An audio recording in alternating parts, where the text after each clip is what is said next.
Hi guys, നമ്മളിപ്പോൾ നിൽക്കുന്നത് കേരളത്തിൽ തന്നെ ഏറ്റവും ഹൈസ്റ്റ് പ്ലേസ് ആയ മൂന്നാറിലാണ്. അപ്പോൾ ഈ റോഡ് എന്ന് പറഞ്ഞാൽ ഗ്യാപ്പ് റോഡാണ്. One of the beautiful and one of the dangerous road എന്ന് വേണമെങ്കിൽ പറയാം.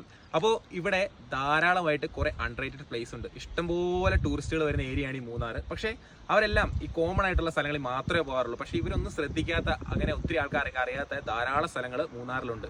അതുപോലെ തന്നെ ഇഷ്ടംപോലെ റിസോർട്ടുകളും ഹോം സ്റ്റേകളും ലോഡ്ജുകളും ഉള്ള ഒരു ഏരിയയാണ് ഈ മൂന്നാർ ഭാഗം. അപ്പോൾ നമ്മൾ നമ്മുടെ വരുന്ന വ്ളോഗുകളിൽ കാണിക്കാൻ പോകുന്നത് ഇവിടെ ബഡ്ജറ്റ് ഫ്രണ്ട്ലി ആയിട്ട് താമസിക്കാൻ പറ്റിയ നിരവധി ഹോം സ്റ്റേകളെ പറ്റിയാണ്. റിസോർട്ടുകളും ലോഡ്ജുകളും അല്ല, ഹോം സ്റ്റേകളെ പറ്റി. അപ്പോൾ ഒരു ബഡ്ജറ്റ് ഫ്രണ്ട്ലി ടൂറൊക്കെ പ്ലാൻ ചെയ്യുന്നവർക്ക് നമ്മുടെ വ്ളോഗുകൾ തീർച്ചയായിട്ടും ഉപകാരപ്പെടും. നിരവധിയായ ഹോം സ്റ്റേകളുണ്ട് ഇവിടെ. ഈ ഹോം സ്റ്റേകൾ റിസോർട്ടുകളിൽ നിന്ന് എങ്ങനെയാണ് വ്യത്യസ്തമാകുന്നതെന്ന് ചോദിച്ചാൽ അത് ബഡ്ജറ്റ് ഫ്രണ്ട്ലി ആയിരിക്കും. പിന്നെ അത് റൺ ചെയ്യുന്നത് ഒരു ഫാമിലി ആയിരിക്കും. പിന്നെ കുറച്ചുകൂടി സേഫ്റ്റി പ്രിക്കോഷൻസ് എല്ലാം ഉണ്ടാവും. അപ്പോൾ നമ്മൾ എന്തായാലും ഓരോരോ ഹോം സ്റ്റേകൾ കയറി ഇറങ്ങി അവരുടെ വീഡിയോകൾ ചെയ്യാൻ ഉദ്ദേശിക്കുന്നുണ്ട്. എങ്ങനെയാണ് റേറ്റ്, കാര്യങ്ങൾ, എങ്ങനെയാണ് നിങ്ങളുടെ സ്റ്റേ, അങ്ങനെ പല കാര്യങ്ങളും. കൂടാതെ തന്നെ ഇവിടെ ഞാൻ നേരത്തെ പറഞ്ഞ പോലുള്ള അൺറേറ്റഡ് സ്ഥലങ്ങളിലെല്ലാം പോയി അതും ഓരോ വ്ളോഗായിട്ട് ചെയ്യാൻ നമ്മൾ ഉദ്ദേശിക്കുന്നുണ്ട്. അപ്പോൾ നമുക്ക് ഇനി വരുന്ന വീഡിയോയിലൂടെ കാണാം.